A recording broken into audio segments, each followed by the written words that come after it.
कर रहे हैं, अगर नहीं होंगे तो इंशाअल्लाह ताला कोई ऐसा बंदा निकलेगा जो इन तमाम लोगों को उल्टा लटका देगा। कोई ऐसा बंदा निकलेगा जो इन हुक्मरानों को मसला है, मेरा भी मसला है। महंगाई ने इस टाइम सबको झगड़ा हुआ है, तो मेरे ख्याल से निकलना चाहिए। इनकलाब उम्मीद तो है मेरे रब की बारगाह में, ला तकनतु मिन रहमतिल्लाह, हम मायूस नहीं है, लेकिन जो इनकलाब के लिए अवामी जज्बात होते हैं वो हमें नज़र कोई नहीं आते, लेकिन इंशाल्लाह चिंगारी जलना शुरू हुई है और पेवस्ता रहे शजर से उम्मीद है। जी अस्सलाम वालेकुम नाज़रीन, मैं आपका मेज़बान आना नासिर। नाज़रीन मैं इस वक्त मौजूद हूँ असम्बली हाल की दूध में। जैसा कि नाज़रीन आपको मैं बताता चलूँ कि पानी, बिजली, पेट्रोल, महंगाई, बेरोज़गारी की वजह से आवाम तंग होकर सड़कों पर आ गई है। बिल देखे जाए तो बिल भी आसमानों पे बातें कर रहे हैं, पेट्रोल दिन ब दिन महंगा होता जा रहा है। यहाँ पर लाहौर के शहरी मौजूद हैं, इनसे थोड़ी बात करेंगे, इनसे जानेंगे कि इनका क्या लाया। यंग दोस्त हैं, हम गरीबों के लिए निकले हैं कि मतलब आम आवाम के लिए कुछ नहीं कर रही हुकूमत। क्या मैसेज देना चाहेंगे भाई? कोई अमल दरामद भी होगा कि ऐसे लोगों ने मर जाना भूख की वजह से? मैसेज यही है कि जो शराफिया को जो मतलब जो इन्होंने जो फजूल किस्म की मराद दी हुई हैं वो ख़त्म की जाए। आम आवाम और सब एक जैसे हों, एक पाकिस्तान हो, एक जैसे लोग हों बस। वालेकुम अस्सलाम। क्या नाम है सर आपका? मोहम्मद अतीकुर रहमान। अच्छा सर अतीकुर रहमान भाई, ये बताइएगा, ये आज आपने जो है जुलूस निकाला हुआ है, ठीक है, बिजली भी है, पेट्रोल भी है, हर चीज़ भी महंगी है, क्या अमल दरामद हो पाएगा? अमल दरामद कराने के लिए तो आए हैं हम जी। ये अमल दरामद ही कराने के लिए हम आए हैं कि ये जो इन लोगों ने बेफजूल हमारे ऊपर ये जो टैक्स वगैरह डाल के, जिनका पता ही नहीं, आवाम को पता ही नहीं कि ये बिल कैसे आ रहे हैं, और इतना मजबूर किया जा रहा है आवाम को कि वो इस परेशानी में है कि उसको पता ही नहीं चल रहा घर का चूल्हा जलाएं, बच्चों को पहनाएं और या ये अपनी ज़िंदगी को आगे लेके चलें। इन्होंने हमारी ज़िंदगी को ऐसा अजाब बना के रख दिया हुआ है कि हम कुछ कर नहीं सकते। एक 22,000 तनख्वाह लेने वाला आदमी को जब आप 30,000 का बिल भेज देंगे तो क्या वो बिल तारेगा, खाना खाएगा, बच्चों को खिलाएगा, पढ़ाएगा, लिखाएगा, क्या करेगा? कैसे ये इन्होंने किया हुआ है? हमें तो यही नहीं पता चलता ये बिल आ क्यों रहे हैं। इसकी वजह तो होनी चाहिए ना, हमें पता तो चले कि ये क्यों, क्या है बिल आया है, क्यों आया है, कैसे इन लोगों ने इतने इतने बिलों में पैसा डाल के, जुर्माने डाल के और ये चीज़ें हमके ऊपर मुसल्लत की हुई हैं, जबकि इनके अपने प्रोटोकॉल देखें तो वो इनके तो ख़त्म नहीं होते, अपने प्रोटोकॉल तो ख़त्म नहीं होते इनके, और ये हमारे ऊपर मुसल्लत करते हैं कि हम पैसा दें और ये जो सारा निज़ाम है ये करें। ये हम नहीं होने देंगे, ये हम नहीं होना है कि आवाम का इनकलाब जो है वो अनकरीब बाहर आने वाला है। इनकलाब अवाम के अंदर जज्बात में इस वक्त इनकलाब भर चुका हुआ है। सही है। और अवाम किसी वक्त भी फट सकते हैं। इस मुल्क को बचाने के लिए, इस मुल्क के अवाम को बचाने के लिए अशराफिया को कदम बढ़ाना पड़ेगा। अशराफिया की जो जेबें भरी गई हैं उनको ख़त्म करना पड़ेगा। अशराफिया को जो सहूलतें दी गई हैं बिजली, पानी, गैस की, वो उनकी ख़त्म की जाएँ और आवाम को रिलीफ दिया जाए। जितना आवाम के ऊपर बोझ है कि तमाम अशराफिया का जो मुफ्त का पेट्रोल और मुफ्त की बिजली, इसका बोझ है सारा आवाम के ऊपर, ये ख़त्म किया जाए ताकि आवाम को सुकून का सांस आए। क्या लग रहा है अमल दरामद होगा? इंशाअल्लाह ताला आवाम को उम्मीद है कि कुछ लोग ऐसे हैं जो आवाम का एहसास कर रहे हैं, अगर नहीं होंगे तो इंशाअल्लाह ताला कोई ऐसा बंदा निकलेगा जो इन तमाम लोगों को उल्टा लटका देगा। कोई ऐसा बंदा निकलेगा जो इन हुक्मरानों को उल्टा लटका देगा। यहाँ पर और भी भाई मौजूद हैं, उनसे भी बात कर। क्या लगता है कि हमारी पाकिस्तानी अवाम घरों से बाहर नहीं निकल रही? जैसा कि महंगाई, बेरोज़गारी आसमानों पे चली गई, हमारी अवाम को भी निकलना चाहिए। मेरा तो ख्याल है ये इस टाइम कौमी मसला बन चुका हुआ है, तो आवाम को चाहिए इकट्ठे होकर निकलें। आज भी हमने ये जो हमारे भाई हैं, सारे दोस्त हैं, हमने कहा हम अपने तौर पे तो निकलें, इनफरादी तौर पे। इंशाल्लाह हमें उम्मीद है कि इसके ज़रिए आवाम को भी अवेयरनेस मिलेगी।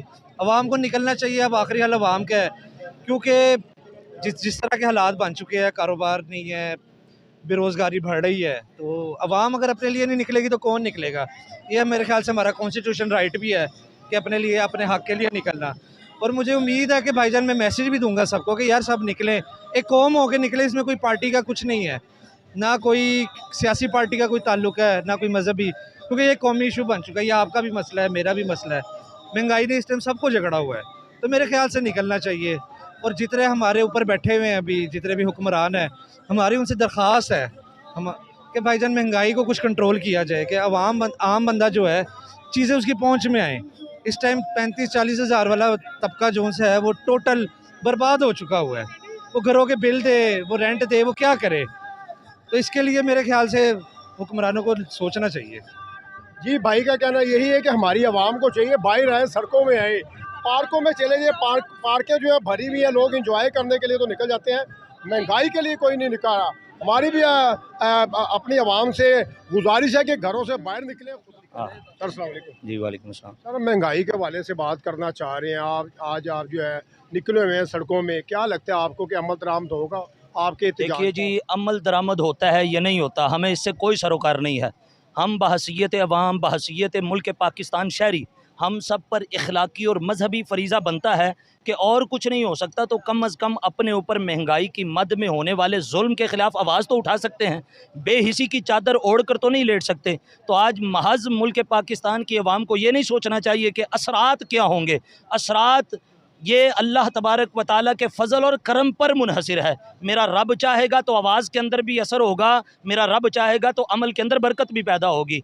हमारा निकलने का मकसद एक तो आवाम के अंदर शऊर बेदार करना है और अपने हुकूक़ के हवाले से अहकाम बाला को मुतनब्बे करना है, बाखबर करना है कि उनके बनाए गए क़वानीन जो महंगाई की मद के अंदर वो अवामुन्नास पर ज़ालिमन जुबरन वो थोप रहे हैं, उसकी मद के अंदर अवाम पाकिस्तान बड़ी तकलीफ़ के अंदर है, बड़े कर्ब के अंदर है। बाकी इसका फ़ायदा होता है, असर होता है या नहीं होता, ये रब जाने, मेरे रब के मामलात जाने। सर, पहले लोग जो है ना हज़ारों की तादाद में, लाखों की तादाद में सड़कों पे आते थे, लेकिन अब वो हमें चीज़ देखने को नहीं आ रही। उसकी वजह यह है कि अवाम को महंगाई की इस चक्की के अंदर पीस दिया गया है कि अब लोग निकलना चाहते हैं मगर निकल नहीं पा रहे। जब आप मेरे पाँव में बेड़ी बांध देंगे और मुझे कहेंगे कि निकलो, तो मैं कैसे निकल सकता हूँ और क्यों कर निकल सकता हूँ? मुझे पता है अगर आज के दौर रोज़ मैं काम नहीं करूँगा, मेहनत और मजदूरी नहीं करूँगा, शाम को मेरे बच्चे भूखे सोएंगे, मैं कैसे मैदान अमल के अंदर आ सकता हूँ? जब मुझे पता है मैंने आवाज़ बुलंद की तो कल मेरी आवाज़ को बंद कर दिया जाएगा। जब मुझे इस बात का खौफ है, जब मैंने सी भी निकाली, मैंने अपने दर्द और कर्ब का इजहार भी किया तो मेरी आवाज़ को बंद कर दिया जाएगा। तो फिर ऐसी सूरत के अंदर कैसे और कौन हौसला और हिम्मत कर सकता है कि मैं मैदान अमल के अंदर आऊँ? अच्छा सर, हाँ, ये महंगाई के असल ज़िम्मेवार जो हैं वो तो हुक्मरान ही है, लेकिन वो चीज़ मानने को तैयार ही नहीं है। ये महंगाई का जिन जो है आसमान पे जो चला गया हुआ है, नीचे कैसे आएगा? और ये नेक्स्ट हम किसको वोट डालेंगे? आप पहले सबसे ये देखिए कि अदालतों के अंदर कितने केसेस हैं जिनके अंदर कातिल अफराद पर भी, चोरों पर भी, डकैतों पर भी केस चल रहे हैं। आज तक कौन सा ऐसा कातिल है, चोर है, डकैत है जिसने कहा मैंने ये जुर्म किया है? ये सवाल तो वैसे ही अजीब है कि वो कहते हैं हम पर नहीं है, तो ये बात कोई हमारे लिए मायूब बात नहीं है। चोर चोरी करते भी पकड़ा जाए ना तो वो कहता है मैं यहाँ किसी काम से आया था, चोरी करने नहीं आया था। रही अगली बात कि अब ये जिन कैसे काबू में आएगा? ये जिन ऐसे काबू में आएगा कि आवाम को बाखबर होना पड़ेगा, अपने हुकूक को पहचानना पड़ेगा, अपने हुकूक जो आईने पाकिस्तान के अंदर लिखे गए हैं, आईने पाकिस्तान के अंदर मौजूद हैं कि हर ऐवान इक़्तिदार के अंदर आने वाला बंदा इक़्तिदार की कुर्सी पर बाद में बैठता है, पहले उस आइन की पासदारी का हलफ उठाता है। तो जब तक वो अपने हलफ की पासदारी नहीं करेगा तो ये ज़रूरत है अवाम को बेदार होने की, अवाम को बाशऊर होने की। रही वोट की बात, अब ये अवाम पर मुनहसिर है कि अवाम किसको समझती है कि ये बंदा हमारे हक़ में बेहतर है, हमारे मामलात के अंदर बेहतर है। अब ये फ़ैसला अवाम का है, वो ना मैं बोल सकता हूँ ना आप अपना बोल सकते हैं, मैं अपना बोल सकता हूँ, इन सब का मैं नहीं बोल सकता। हर बंदे का एक अपना दिमाग है, एक अपनी सोच है। बहरहाल अवाम को सोचना होगा और इंतखाब करने से पहले देखना होगा कि ये बंदा हमारे पाकिस्तान के साथ मुखलिस है, हमारे मज़हब, हमारे ईमान, हमारे दीन के साथ मुखलिस है। अगर मुखलिस है तो फिर बिहम्दिल्लाह ताला उसके लिए वोट तो रही अगली बात, धर्म दिमने सुखने जान तक भी वारी जाए तो कोई मसला नहीं है। इंसान दुनिया में भी कामयाब होगा और आखिरत में भी कामयाब होगा। अगर अमल दरामद नहीं होता तो दोबारा भी आप सड़कों पे आएंगे? हम हैं सड़कों पर ही, निकल आए ना, इसका मतलब अब चले नहीं जाना, हम सड़कों पर ही हैं। ये सिलसिला जारी हो सारी है, ये बात जारी हो सारी है, चाहे सड़क पर हो, चाहे बंद कमरे में हो, चाहे ऑन कैमरा हो या ऑफ कैमरा हो, ये सिलसिला चल निकला है। ये आज आपको एक टोली नज़र आ रही है, कल भी यहाँ पर एक जमे गफ़ीर था। आए रोज़ ये सिलसिला जारी रहना है, ये रुकने थमने वाला या मिनटों सेकंडों या औकात के साथ जुड़ा हुआ नहीं है, ये लोगों के कर्ब और तकलीफ़ के साथ जुड़ा हुआ है। जब तक दर्द है हाय निकलती रहेगी, जब तक तकलीफ़ है आवाज़ उठती रहेगी। इस आवाज़ को बंद करने के लिए तकलीफ़ को ख़त्म करना होगा, इस आवाज़ को रोकने के लिए दर्द को ख़त्म करना होगा। दर्द ख़त्म हो जाएगा इंशाल्लाह, आवाज़ खुद ही बंद हो जाएगी। इनकलाब आएगा? इनकलाब उम्मीद तो है मेरे रब की बारगाह में, ला तकनतु मिन रहमतिल्लाह। हम मायूस नहीं है, लेकिन जो इनकलाब के लिए अवामी जज्बात होते हैं वो हमें नज़र कोई नहीं आते। लेकिन इंशाल्लाह चिंगारी जलना शुरू हुई है और पेवस्ता रह शजर से उम्मीदें बाहर। देखें, बिजली, गैस, पेट्रोल, खुर्दोनोश की कीमतें नामंजूर और ये आवाम जो है सड़कों पे निकल आई है। मुख्तलिफ जगहों पे टोलियों की सूरत में लोग जो हैं वो अपना एहतजाज जो है वो रिकॉर्ड करवा रहे हैं और महंगाई, पेट्रोल, बेरोज़गारी, हर चीज़ ही आसमानों पर है। यहाँ पे ये लोग आए हैं कि शायद कुछ अमल दरामद हो सके। और भाई का कहना ये भी था कि अगर अमल दरामद नहीं होता तो हमारी जो टोलियाँ हैं ये एहतजाज जो है हमारा बढ़ता ही जाएगा और इंशाल्लाह ताला हम अपना हक छीन कर ही रहेंगे। इसके साथ ही कैमरामैन शहजाद के साथ राना नासिर को इजाज़त दीजिए। देखते रहे D7 न्यूज़ पाकिस्तान जिंदाबाद।